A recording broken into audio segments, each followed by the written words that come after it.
Well, it's time to get to work on our grapes. So we thought about planting the grapes outside, but I was doing a little research, and well, in the end, it turns out I got suckered. And this happens to everybody. So when you buy plants from the store, you would think that those plants would be good for the region and would grow well, and you'd be making an investment that you get a return on. Unfortunately, all stores care about is selling a product. They don't care about whether it'll grow or not, or they just want to sell it at that moment. So they big box stores buy all these plants from all around the country, whatever, and then they sell them, and you get suckered into buying them, thinking, "Hey, I'm gonna grow that." So I bought a bunch of grapes, and upon researching the grapes, I went to the Texas A&M site, and they actually did a whole video on grapes. Well, it turns out that grapes, especially the European grapes, which are the ones that the box stores are selling, don't grow well in this area. They don't even grow well in Texas. And so, in order to make these things grow, I think we've got to be a little more aggressive in our plan, and just putting them in the ground outside isn't going to cut it. Of course, our pH of that soil is way too high for the grapes. They do like acidic soil, but ours was on the higher end of the scale and really beyond what grapes like, or at least, the far end of it. So what we decided to do is to put our grapes in planters. That way we can manage them better, move them inside, whatever, in the wintertime. Try to keep them to where they're not out in the rain so much, and prevent some of the diseases and fungus growth that's caused by excessive rains, which we do get here in East Texas. And, see how that goes. So the first thing we need to do is make some soil. And just using our native soil here is really not a good option for them, again, because it's very acidic. So what we're doing is we're going to mix up our own version. Basically, we're just kind of making this up as it goes. So it might be good, it might be a total failure. We're going to have to wait and see how it works out. First thing I did was get some sand. Now this sand is not topsoil sand. This sand is some of that we discovered in our borrow pit. And so this was actually originally below about 15 or 20 feet of clay and topsoil, and this was kind of packed down in the middle. So I don't know what that equates to, how many thousands of years this was on the surface, or been there, done that, whatever. I don't know. But I'm guessing that it's different than the topsoil because it doesn't have all the organics in it. It doesn't have the things that would make it more acidic, which is a lot of pine needles and stuff like that. It's just a fine sand. So I think I can start with this as a base, and we're going to do about a 1-to-1 mix of that and potting soil, and then we're going to add some vermiculite to it to kind of just help keep it separated and aerated. That's really what vermiculite does. It provides more substance to the dirt and kind of keeps it from becoming too impacted or compacted. So that's our plan. How it's going to turn out, I don't know until we start mixing it up. We'll have to see. So I think for starters, I'm going to take some of this sand and push it off to the side instead of just assuming that this is the proper mixture. I'll split it up and kind of go from there and see how it looks as we make it. So let's start by just moving some of that sand out of the way. We got it all organized, so I put most of the sand on one end, left some here. We'll begin to drop our potting soil in there and kind of mix it up and add to it as we go. So here's what we bought. We just bought 5 bags of the giant bags of Miracle-Gro potting soil. I think most of the potting soils that you buy in the store are all about the same. I like Miracle-Gro just because they've already put some fertilizer in it or whatever, and it creates a miracle in how it grows. And we bought vermiculite just to, again, create space and help to keep the soil loose.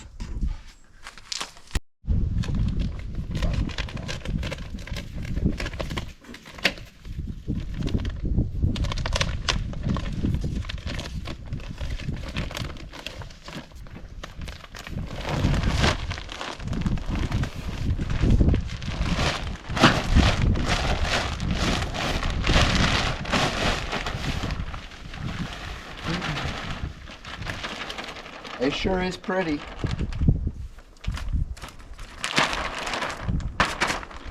Has smell to it. I'm gonna guess that's the fertilizer.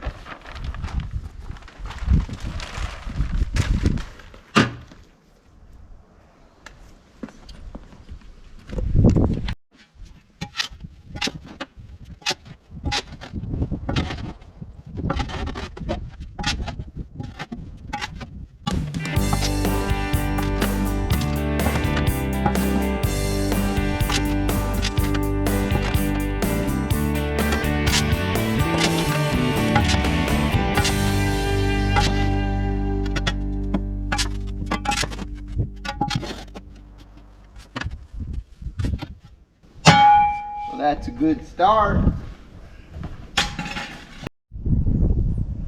I mixed all that up, so it worked out, I think, about a 60-40 split, 60% potting soil, 40% sand. The potting soil total, each bag contained 50 dry quarts, so that's 250 dry quarts of potting soil. And all the sand we had in there, like I say, about 60-40 split, approximate. Now what I'm going to do is I'm going to dump all that vermiculite in there and mix it one more time. And we should be looking pretty good. I mean, I like the looks of it already.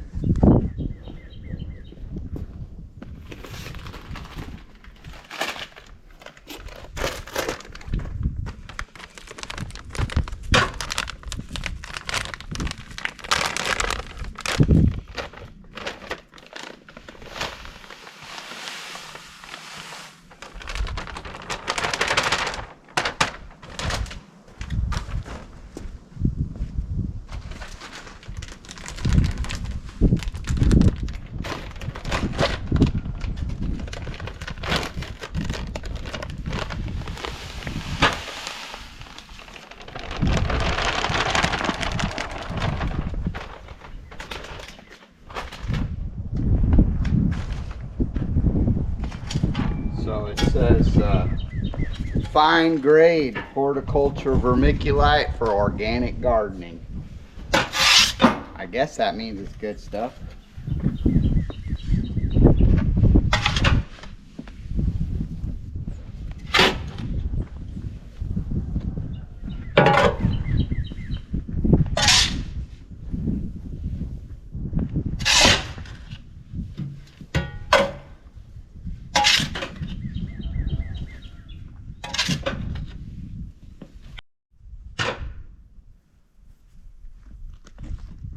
Well, here's our final product. I think it looks pretty good, actually. It's got a good amount of sand in it, vermiculite, there's bark in there or wood, all that potting soil mix. I like it. It looks real pretty. It smells like potting soil. Tastes pretty good. Next thing we need to do is put it in some planters and get ready to pot our grapes. Now that our soil's all mixed, we're going to start filling our pots. These are 25-gallon nursery pots. Should be plenty big for our plan. So let me get them filled up.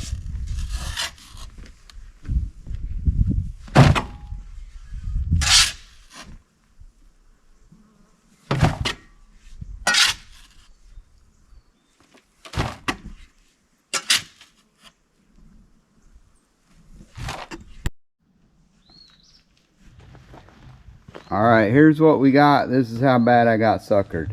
Thompson seedless grapes. And I know they grow in the US, people have them, but according to the Texas A&M agriculture folks, all of these aren't very good for Texas.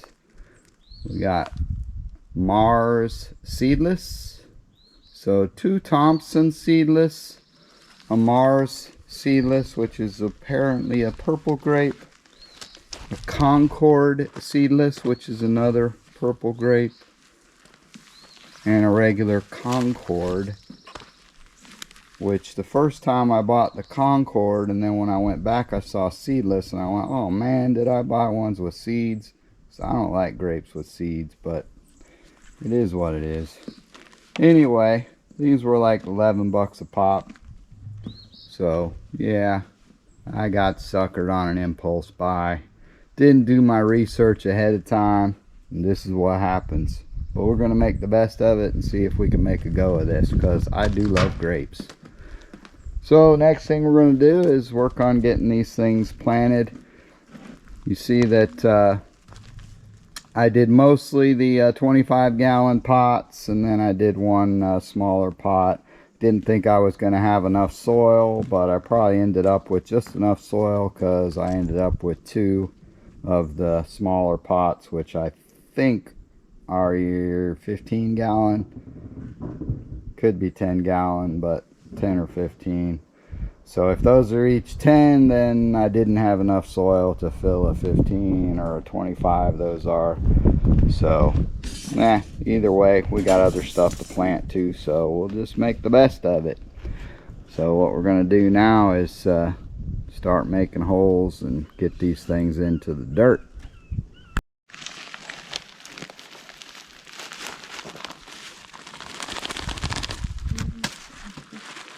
Now when you get these things at the store, they're almost all packaged in sawdust.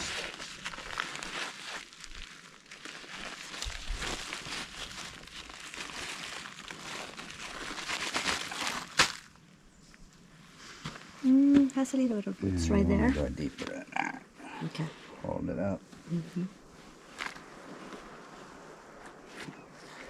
Deeper, because it's still roots. We want all the roots in the ground. Okay, there you go. Okay, don't push. That Yes.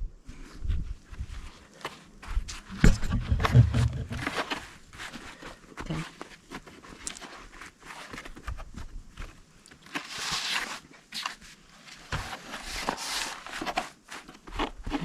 That's good. Alright, that's one.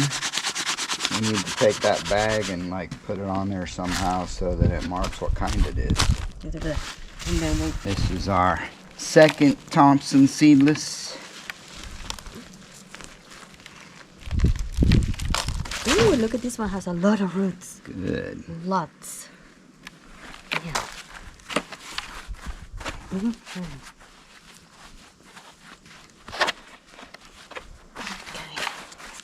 We'll just call this excavator hands.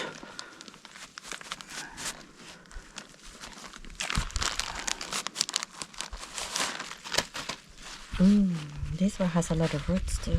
Good. Oh, look at Oh, this. yeah, that's Beautiful. Look at this. Lots of roots. Beautiful. Okay. There we go.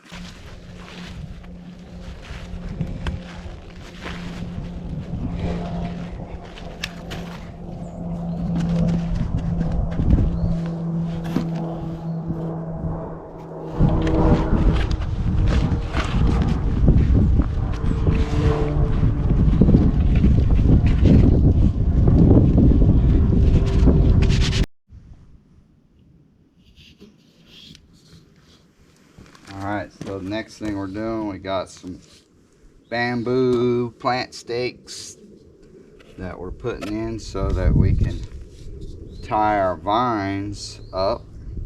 Now grapes will normally tie themselves on, but I guess when you get started, you gotta kind of help them out the first time because they don't tie within seconds.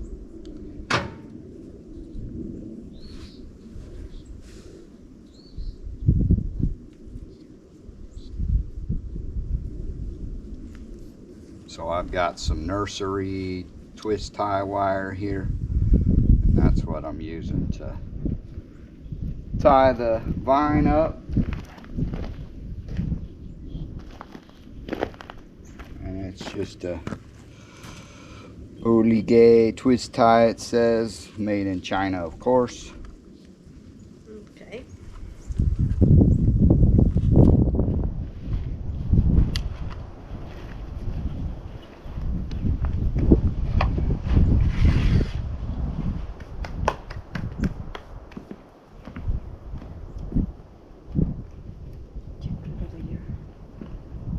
It's got a cutter there.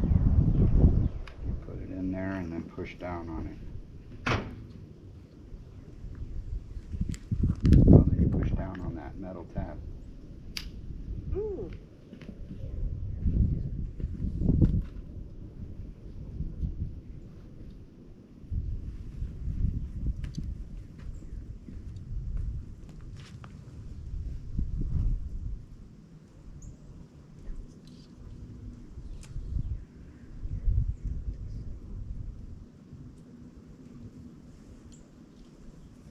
This vine got damaged.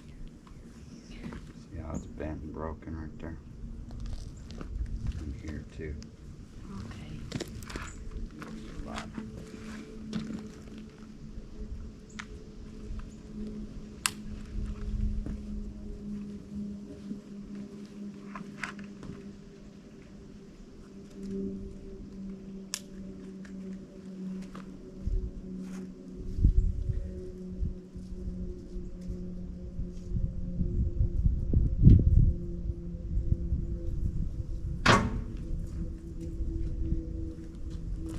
You're really tight. Well, just on these because the main vine is like dried out, and that's not the part that's gonna grow, so just tying it to it so it'll find the pole.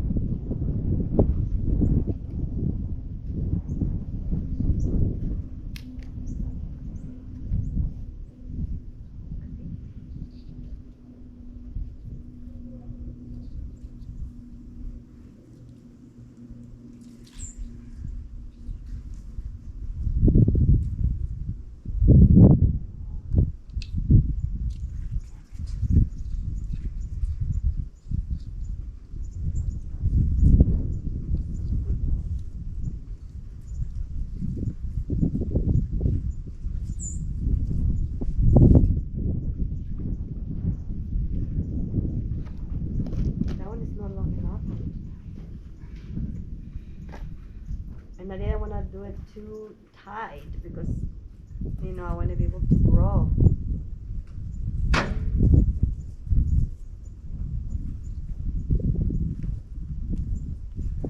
This is just getting it trained.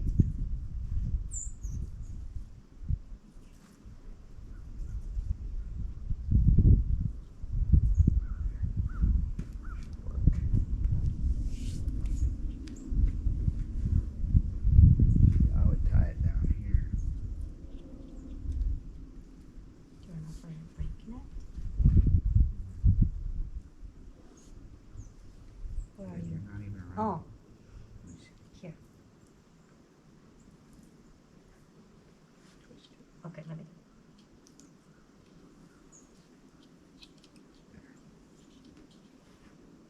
That way these can all find the pole.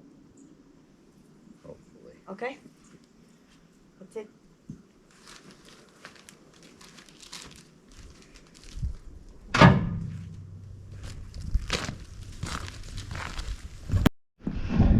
Well, that's how we did it. So we tied the vines up these bamboo poles, try to train them. And then when they get to the top, maybe we'll trellis them out or something. I don't know. We'll see. Kind of play it by ear. That's our Concord. Concord seedless. Mars seedless. And 2 Thompson seedless. So they're all in the pots. Now we got to figure out where we're going to put them. And then we let them grow. See how it goes. It's been 3 months. And here's what we got. So this is one of the Thompson seedless. As you can see, it's come all the way up the bamboo stake. You can see it's tied on nicely. And it's continuing on. See, we got a little leaf hopper there sucking on it. See if we can kill him. Got him. That's our biggest challenge, is just looking out for pests. I see another one there. Got him. So that's pretty much what you got to do with them. If you see them leaf hopper, man, there's another one. They're all over. That one got away. We've had some aphids. We had to spray neem oil for those aphids. And we get those leaf hoppers on there. So this one here is the Mars seedless. It's just going gangbusters. It's also climbed all the way beyond the bamboo stake. But it's also got some runners that are going out as well. So I've got to figure out what I'm going to do with that. Some sort of trellis or something, I'm not really sure. This one here is the Concord seedless, and you can see the birds have been doo-dooing on it. But overall, it's doing well. Now, I think some of these that where you see the huge difference, like this one here, I'd have to go back and look at the video, but I suspect this was one of them that did not have a great root system. And so it's just growing slower because it took more time to develop the roots. And then this one here is the Concord. It's the one with seeds. But it's also doing really well. It's gone beyond the end of the pole there. And got a couple of shoots kicking out. This one is trying to tie up with other plants. I have to turn that baby. And then this is the other Thompson seedless. Now these Thompson seedless, I mean, they've got some other stuff going on. I don't know if that's burnt or bugs or what. I mean, dried out leaves. Not really sure what's causing that. Like I say, we have fought some aphids and we sprayed them with neem oil. Usually we find the aphids out on these young tender shoots. They'll be on the end of them on the newest stuff, but it seems to be fine now. It's just got some leaves that are crumbling up. Could be, like I say, could be just burnt leaves from the hot weather, but if you know what causes that, leave a comment. Let me know. So we haven't done anything special with these grapes. They're in the soil that we made in these pots. We keep them watered. The rain's done most of the watering for us. And like I say, I've shot the probably all of them at one time or another, but mainly the Thompson seedless seem to be the ones that are the most vulnerable. I've had to shoot them with neem oil a few times to get rid of aphids, but other than that, they're growing well, going kind of gangbusters. All of them seem to be growing well. So, so far so good. We're going to have to figure out, you know, what we want to do with them as far as trellising and where we're going to put them and whether we'll put them in the ground eventually. I don't know. But, you know, for an experiment and getting ripped off at the box store, I think we're doing all right at making lemonade out of lemons.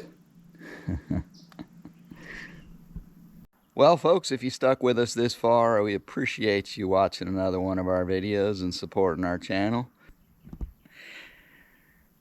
You never know what you're going to see at Back to Country because we're always doing something. Anyway, appreciate y'all. Take care. God bless, and we'll see you on the next one.